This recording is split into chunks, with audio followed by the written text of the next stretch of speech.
All righty. We're in chapter 16, and we're in verse 13, which is basically the end of the statement on the area of Moab. And I mentioned Moab is in Jordan today, like people who visit the Red Rock city of Petra. Petra was part of Moab at the time, and Ruth came from Moab. It says, "Now the Lord has spoken in these terms. Within 3 years, like the years of a hired worker, the glory of Moab will be humbled, despite its teeming population, to a trifling handful without significance." And what the prophecy is that Moab will just, sort of cease to be. And I don't know if you remember this, but an example of this sort of thing was the bringing down of the Berlin Wall. That, one day there's this huge wall, and anyone who goes near it is machine gunned.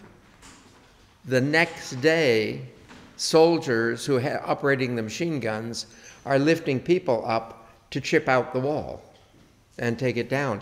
And in one day, that wall was broken so that, it was ineffectual, and that was removed totally.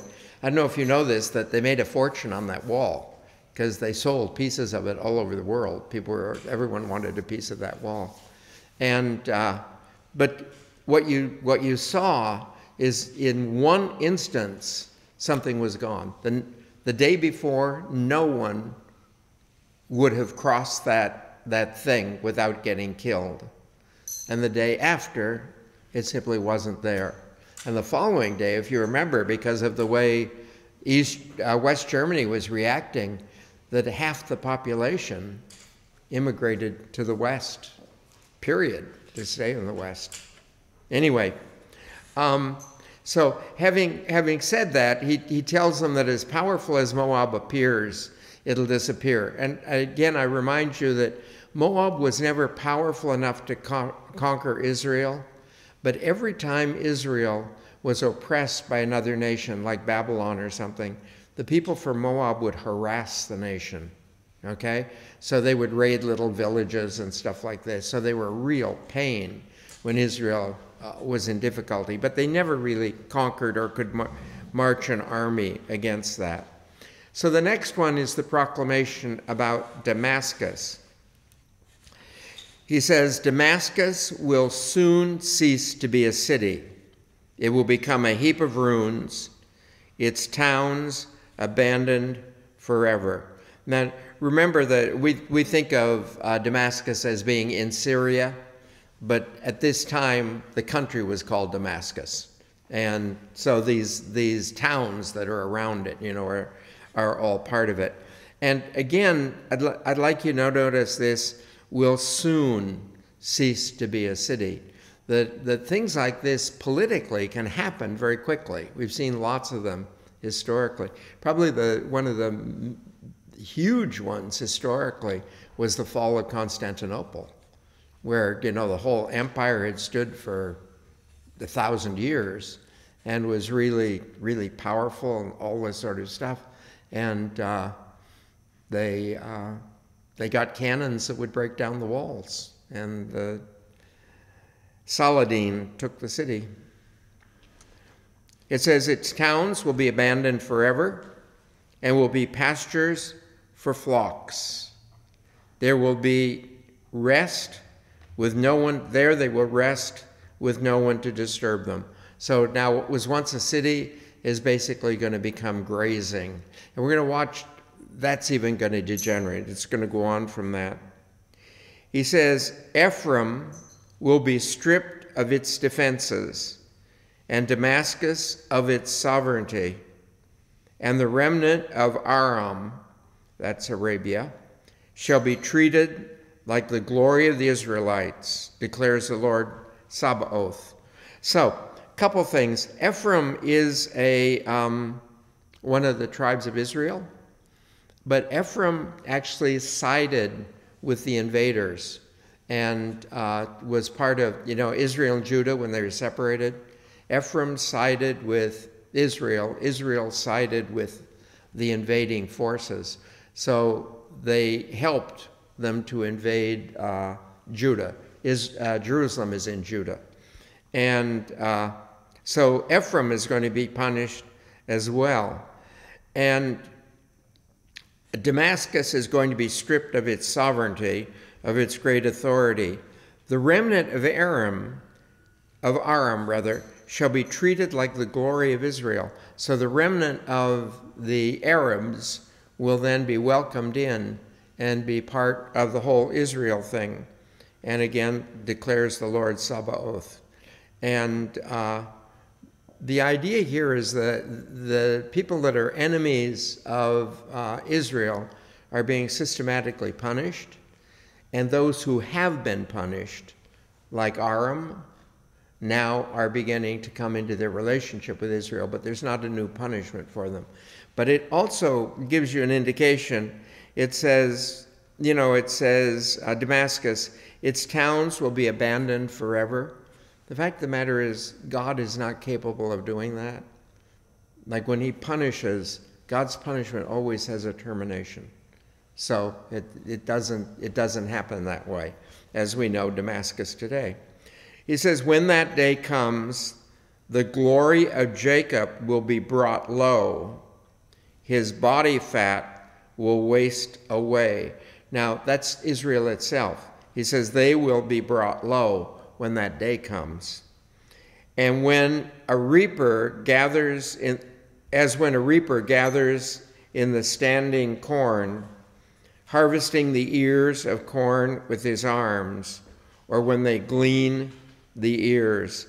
And what he's talking about in the harvesting, incidentally, in the United States, when we say the word corn, in American English, it refers to that yellow, what we would call corn.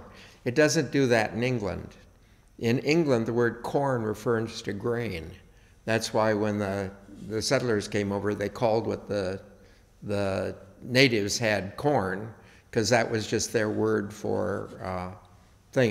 It's like the name Indians. The name Indians has nothing to do with India. When Columbus came over, the Italians referred to the natives as the indigenous, and so it became Indian.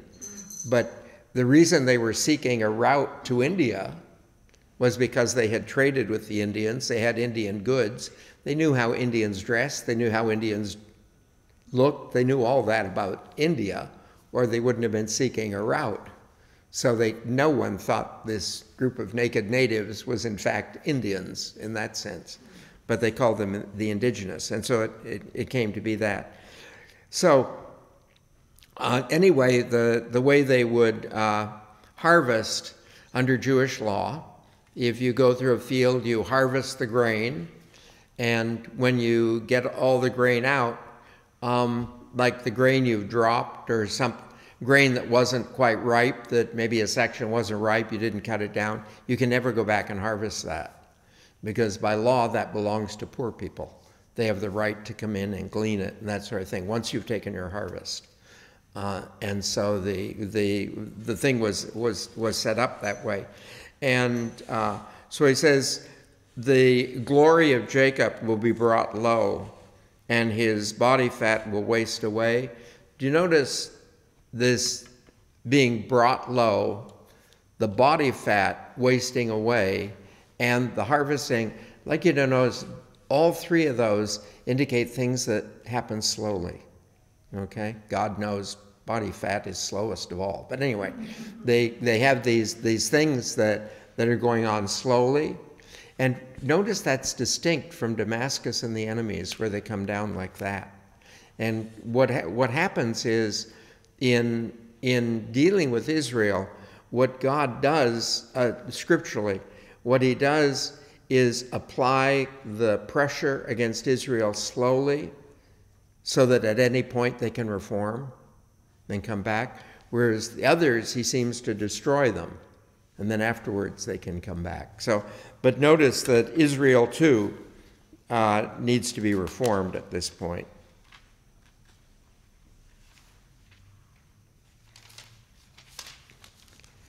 In the valley of Raphaim, nothing will remain but pickings, as when an olive tree is beaten, 2 or 3 berries left on the topmost bough, 4 or 5 berries on the branches of the tree, declares the Lord, the God of Israel.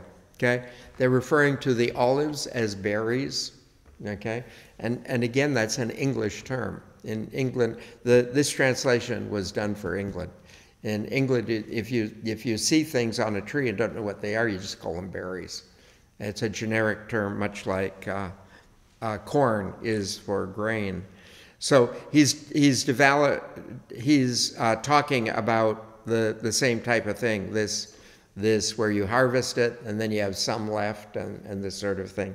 And this Raphaim is Raphaim. Anything that ends in im is a tribe, and the Raphaim were up in the northern part of Israel. The northern part of Israel was a swamp, and it was drained by the Roman Empire, and then under the Ottomans, it was allowed just to be a swamp again.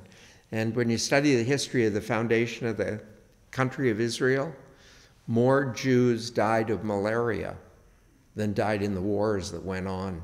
And it was in the process of draining that swamp. The mosquito thing was terrible there. He says, that day, their strong cities will be abandoned. That day, everyone will look to their Creator, and their eyes will turn to the Holy One of Israel. So he says, when this day comes, everyone, the Jews included, will look to the God of Israel. So everyone will look to the God of Israel to deliver them. No one will look to the altars, the work of their own hands, or to what their own fingers have made, the sacred poles and the incense altars. And now they're going to talk much about the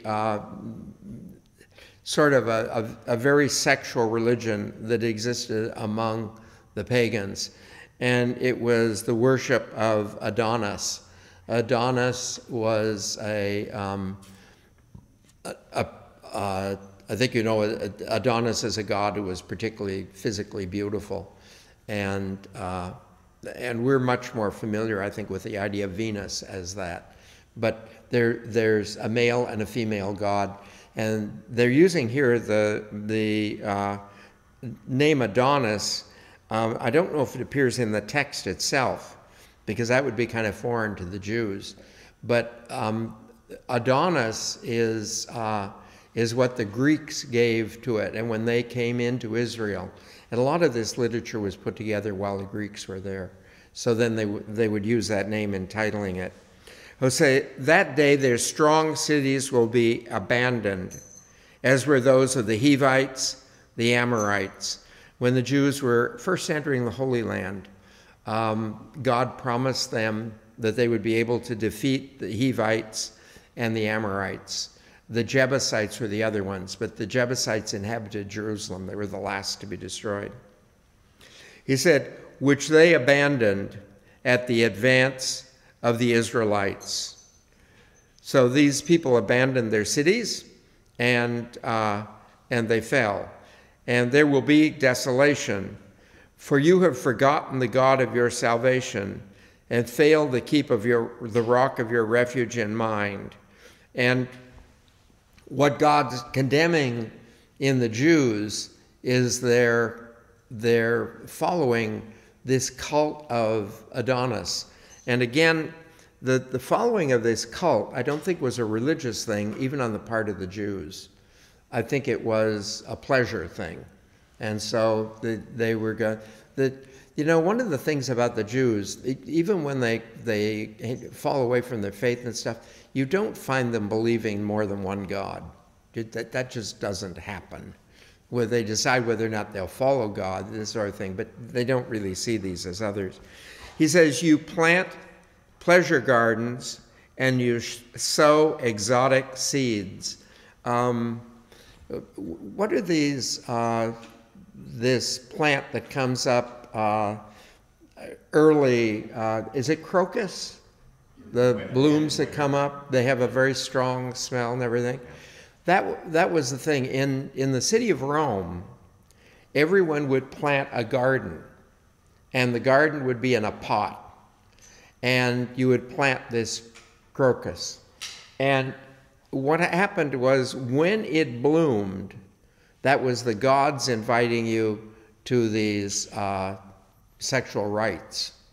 And you were wise to live on the sunny side of the street. But anyway, they would plant these things. So he's referring to this thing, which is all part of the cult of Adonis.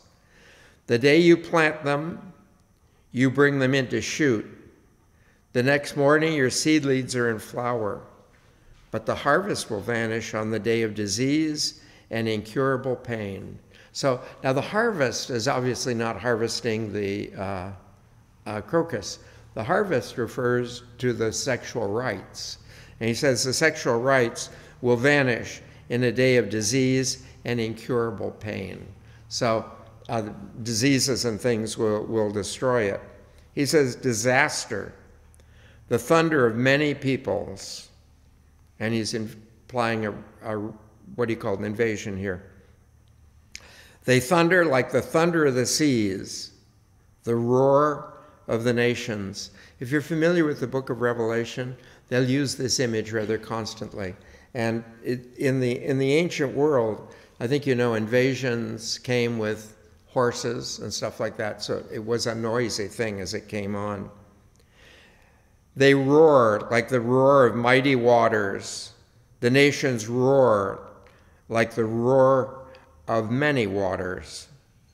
And I think I've mentioned to you before, the Jews were always afraid of the seas because they were dominated by the Phoenicians. So the Jews stayed away from the seas. So that was an image of war for them.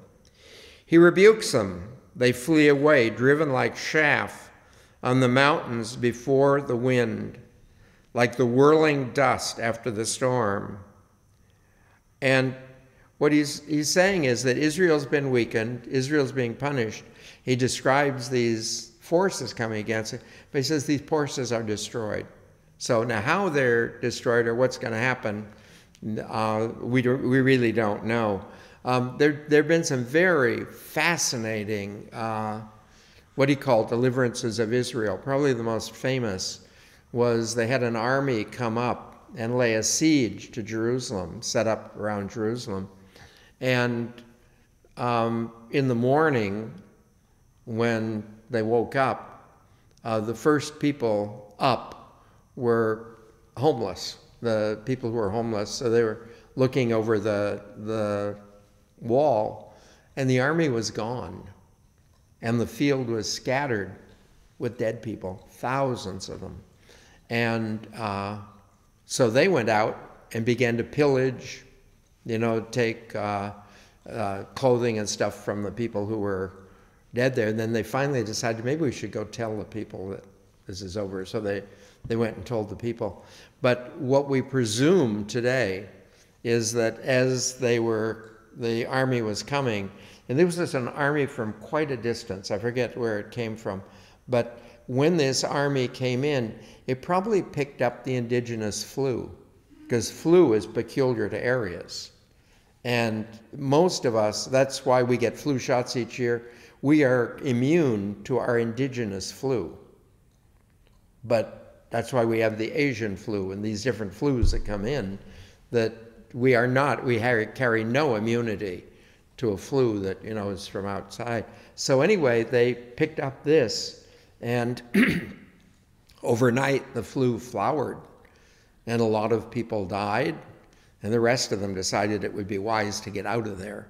And probably because they thought the sickness was in the area, but it wasn't, it was in them. They had picked it up. And it records that there were people dying in their troop all the way as they were going back. But Israel regarded that as a great miraculous deliverance, which it was. They get up one morning, the army's dead. So anyway, at eventime, all is terror. By morning, nothing remains. So in the evening, it looked so powerful. They were going to fight for the city and everything. In the morning, it's gone. Such is the lot of those who plunder us. Such is the fate of our despoilers. So the idea that God is going to protect them. Now you notice in the text, they never use the word Adonis, because Adonis was the name of this cult. We know what it is from what they've described, but this was the name of the cult in Rome, was Adonis. Okay? Now the next thing is about Cush. And Cush is the biblical name for Ethiopia. Okay? Woe to a land of the whirling locust, which is beyond the rivers of Cush. Now, Cush was so powerful. Ethiopia was so powerful at one time that a whole series of pharaohs in Egypt were Ethiopian, that they came out of Cush. They were one of the pharaonic rulers. But if you go up the Nile River, there is a place, and I don't know what it is in Egyptian, but what it translates is, it's called the Elephants. And it has these big smooth rocks, these big gray smooth rocks, look for all the world like a bunch of elephants' backs standing in the water. But it's a large pool at the top of the Nile, and there are ancient texts there facing Egypt that warn no one to come in there. And on the other side of it, there are texts facing the Ethiopians, telling them not to come in to Egypt. And Egypt and Ethiopia had worked out a thing there. But as you can imagine, like any nations, sometimes Egypt was powerful. Egypt, I don't know if it's ever powerful enough to conquer Ethiopia, but Ethiopia actually conquered Egypt once. And so we see this go back and forth. So anyway, beyond the rivers, so it's the top of the Nile. It says, which sends ambassadors by sea. And Ethiopia sent all kinds of ambassadors, everything over the sea. And why would they say this? Doesn't every country do that? Yes, but Israel didn't. Remember? Israel had nothing to do with the oceans. So they talked about sending ambassadors by sea in boats of reeds on the surface of the sea. And again, the reeds would also indicate Ethiopia, and reeds, I think, let you know it's on a river as well, because that's where they get the reeds. Go, swift messengers, to a nation tall and smooth-skinned, to a nation feared far and near, a nation mighty and masterful, whose land is cut through by rivers. So it's the description of Ethiopia, and Ethiopia, again, was a very powerful country. The Queen of Sheba, Sheba means the south. So the Queen of Sheba was from Ethiopia, and she went up to visit Solomon because of his wisdom. And the story is that they had a child, and that child ultimately had descendants in Israel. And when the invasion came from the Babylonians, the descendants of that child are the ones who took the ark to Ethiopia. That's the way Ethiopia, claims to have the ark. It came down in that way. So anyway, they're cut through by rivers. He says, all you who inherit the world, you who people the earth, when the signal is hoisted on the mountains, you will see. When the ram's horn is sounded, you will hear. And he says that basically they had two ways of passing information to one another. One warning system was by ram's horns, and that was used largely in Israel, to be honest. But the other way was that, and an example of this other way is actually the Great Wall of China, that you had towers on the wall, And you would light these fires on the wall that would indicate to people in China there's an invading army coming. And so they use these fires as a way of signaling. So he says, you'll know when this is going to happen. He says, you'll get the signal this is going to happen. For this is what the Lord said to me, calmly, I shall look down from my dwelling like the burning heat in the daytime, like the dewy mist in the time of harvest. So as God in heaven will look down very calmly, like you would on the heat of the day or looking at the mist and the thing. And this, one of the Psalms, one of my very favorite Psalms, it talks about people on the earth arraying themselves against God's anointed, basically a prophecy of the killing of Jesus. But he says, and as they're doing this, it says, God in the heavens laughs. And it's because God, I mean, if you're in charge of everything, you don't need to get excited. You just go ahead and do it, you know, this sort of thing. So he says, for before the harvest, when the buds have gone and the blossoms are ripening into grapes, he will eat off the shoots. He will cut off the shoots with pruning knives and cut off and remove the branches. Now, when an army invaded, they would always do damage to the crops and all this sort of thing. But I don't think that's what they're talking about here. What they're talking about is the conquest of this area will be as easy as though you're harvesting grapes, which grapes can't defend themselves. All shall be left to the mountain birds of prey and the wild animals.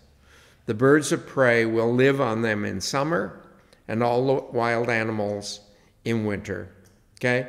So all shall be left, and it's hard to tell whether they're talking about all meaning the people or all meaning the land itself, like the land will be deserted. But anyway, the cities and stuff will disappear. At that time, an offering will be made to the Lord Sabaoth on behalf of a nation tall and smooth-skinned, a nation feared far and near, a mighty and masterful nation, whose land is cut through by rivers, to the place where the name of the Lord Sabaoth dwells, Mount Zion. Okay? So what they're describing now is that at this time, Cush, Ethiopia, will then begin making offerings to the God in Israel as well. So what we're watching is these enemies that are being destroyed then ultimately will turn to God as a result of the destruction and come into relationship with Israel. The difference is Israel, which is a gradual thing, but other countries will go and then we'll come back again. 19, this is the proclamation against the country of Egypt. Look, the Lord is riding a swift cloud coming to Egypt. The false gods of Egypt tremble before him, and the heart of the Egyptians quail within it. So as this punishment comes upon Egypt, and you notice it says the Lord is riding a swift cloud, that the picture in Scripture is not really that Egypt is going to be conquered by Israel. That's not the image. But something's going to conquer or destroy Egypt at a time. It could be a reference, actually, to when the Ethiopians took over. It could be. But the Jews, largely because of when they left Egypt. Now, you have to remember, when they left Egypt, Pharaoh was in charge. Egypt was one of the most powerful countries in the entire world. And you could see all this sort of stuff, the great buildings, the wonderful temples, all this stuff. That's what they left behind. So that's the image they have of Egypt. But Egypt's fortunes have gone like this, like everybody's. And as the fortunes went down, the Ethiopians were able to invade. And God wants them to know that the Egypt that exists is not the Egypt they remember. It's not the Egypt they remember at all. It's, I think it's a curious thing in travel, that I was in the Ukraine when they were under the Soviet Union, and I was in the Ukraine after. And you wouldn't believe the difference. One of the, I don't know how many of you have ever visited the Soviet Union or something like that. One of the things that's most interesting there is you almost never see a person smile. And everything is gray. The buildings are gray. The people dress in gray. Everything is just gray. And a lot of the people, like the Ukrainians, for instance, if you see anything that the Ukrainians do, it's bright with color. They just, and it transformed the Ukrainians right over. And I think we tend to hold a memory of a place from when we saw it, but he's saying it isn't as you remember it. He says, I will stir up Egypt against Egypt. They will fight one another. And that seems to be a reference to Ethiopia, so that Ethiopia and Egypt were considered as partners or something like that. And so they stir up against. Brother against brother, friend against friend, city against city, kingdom against kingdom. And in the scriptures, the great punishment that is sent on all kinds of places is this business of the end of civil order. And in the end of civil order, a population preys on itself. And the things, and a good example of that right now is Haiti. But with the end of civil order, the population just preys on itself. And that happened in the book of Revelation. That's supposed to be part of the end times. The what do you call it? The structures of society will disappear. So, Egypt's spirit will fail within her, and I will confound her plans, so that their plans will be confusing. And in the ancient world, the highest value they held in their entire society was wisdom. That was the most important. Most honored people were like the rabbis as teachers, this sort of thing. But the ancient world had huge, huge value in wisdom. And if you read the first psalm, which is the last one written, incidentally, is sort of an introduction to the book of Psalms. It describes there being two paths, a path of wisdom and a path of foolishness. And that in the ancient world, everyone's walking down one of these paths. And so what you want to do is make sure you're walking the path of wisdom and you're consulting someone on the path of wisdom. Probably the very best example of this in the history of Israel is the son of Solomon. Solomon's son, who took over after him, was a fairly young man. And he had a lot of young friends. And when he came in, the counselors of Solomon, and remember, Solomon was a bright man, so he gathered these brilliant people. But the counselors of Solomon said that now, if you begin to relieve some of the taxation, you will win the people. Because under Solomon, there were two kinds of taxations. There was the taxation that you and I know, which is financial. But also every Jew was required to give 3 months of their life each year to the king. And that's how the temple got built in Jerusalem. But now the temple's built. So he says you can begin to, and the people will just flock to you.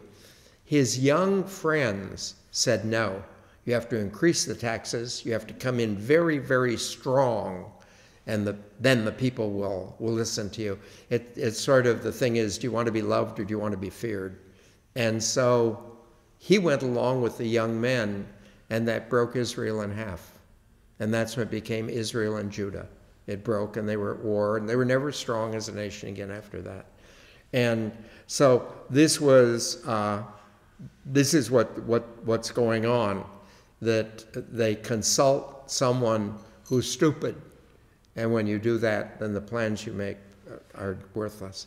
It says they will consult false gods, the spirits of the dead, ghosts, and sorcerers. A lot of the pagan religions dealt with the consulting of ghosts and spirits and that sort of thing. I shall hand Egypt over into the hands of a cruel master. A ruthless king will rule them, declares the Lord Sabaoth.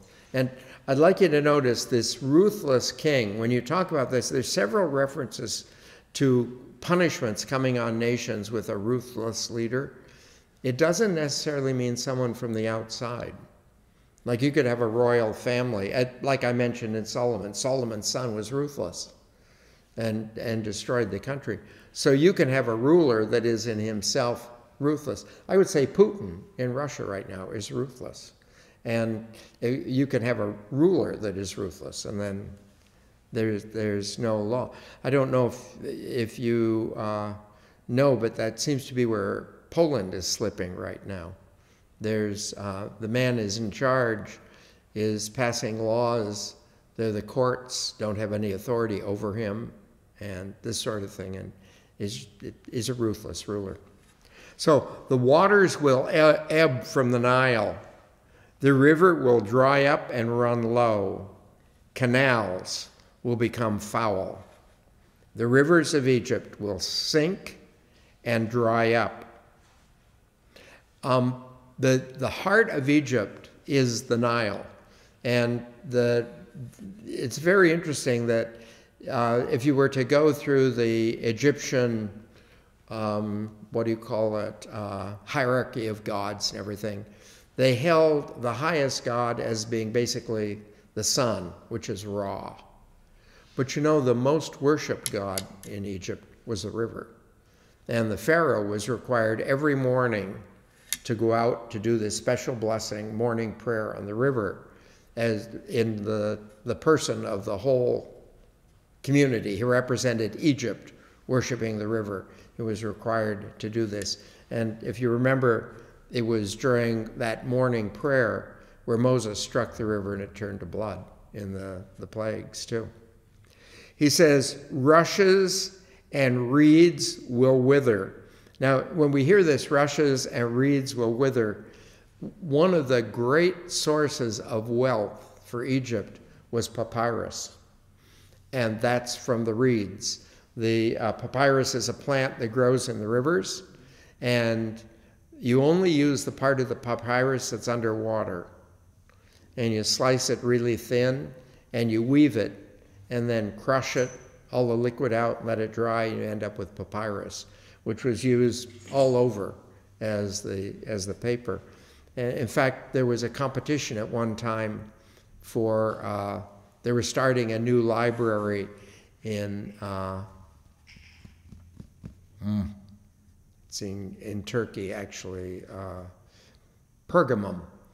Pergamum was starting a new library, and the great library in Egypt was the one in Alexandria. And so this Pergamum library was getting kind of big, so Egypt embargoed the sale of papyrus. And that's where they started using parchment.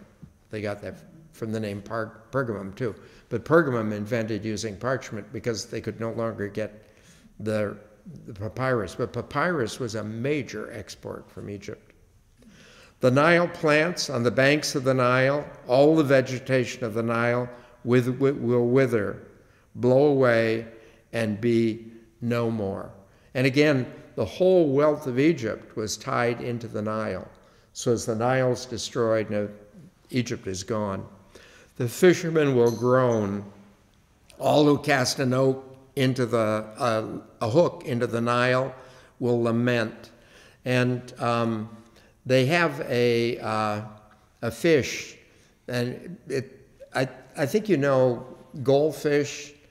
Do you know the size of a goldfish is determined simply by the size of the pot or the thing you put it in the yard? If you put it in the yard, it'll grow large in a big pond and everything. But the size of and so the reason is that's one of the qualities of carp. In the Nile, they have carp that weigh hundreds of pounds. The Nile carp's one of the largest fish in the whole world. And they used to pull it up and eat it. They still do today. If you go there, incidentally, you would never encounter it. And one of the reasons is a carp is very bony. So they never used it in restaurants or anything, but poor people still live on those carp. Those who spread nets on the waters will lose heart. The workers of carded flax, the weavers of the white cloth will be confounded. The other two things that they had that Egypt was famous for, I should say, they were famous for papyrus, cotton. They're still famous for cotton. The Egyptian cotton is very long, stringed. So like when you go to India, you see the women wearing the saris, and they're very ethereal, and they look for all the world like silk. They aren't. They're Egyptian cotton. And you can weave it really thin because of how long the fibers are. And they raised flax, and they also raised linen. And so these were things were raised, and they all depend on the river. Every one of these depends on lots and lots of water. The weavers of white cloth, and that's the linen, will be confounded, the weavers dismayed, all the workmen sad at heart. Now, does this mean the Nile is going to stop? I don't think it ever did historically. But what they're saying is everything they depend on is the Nile. You know, it would be like the United States today. If for some reason electricity stopped, this country couldn't function. Electricity is what we function on in this country now. And without electricity, it simply wouldn't be there. Yes, the princes of Zoan are fools. Zoan is a small town, and it's south of the Dead Sea, and it's the town beside the town that Lot was sent to. Remember when Lot was fleeing? He went into a town. He went to a town called Zoa, but next to it is Zoan, and so that's the town there. He says the princes of that area are fools. Pharaoh's wisest counselors counsel folly. And again, if they give you a crazy plan and you follow it, it's not going to work at all. And it's an interesting thing to watch the plans of governments. I think probably a good example in the United States is the recent exit from Afghanistan. It was a plan that looked pretty good on paper, but it wasn't a good plan. And I don't know if you know about who was the general who just died? Powell. Powell put together a formula for the United States to use with regards to wars in the future. Powell, I think, was a military genius. But anyway, one of the things is you cannot start a war until you know how to end it. And then once you decide you're going to do it, you do it with overwhelming force instantly and get out. Just do it that way. But they didn't do that. They got locked into this thing that goes on forever. How dare you say to Pharaoh, I'm descended from the sages, from kings of former times. Where are these sages of yours? Let me tell you and make it known what the Lord Sabaoth has planned for Egypt. So he says, you call these people from these areas, and they say they're descended from ancient sages, which they have the wisdom and all this sort of thing. But he says, not true. He says the plan simply isn't going to work. He says, the princes of Zoan are fools, the princes of Noaph beguiled. The leaders of her provinces have led Egypt astray.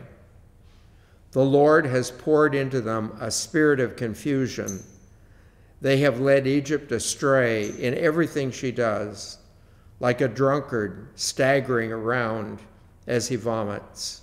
And I think it's a curious thing, like now to watch in the Congress, the arguments in the Democratic community on either side of how much money is to be spent and everything in those programs they're putting together. You know, each side believes they have the best plan.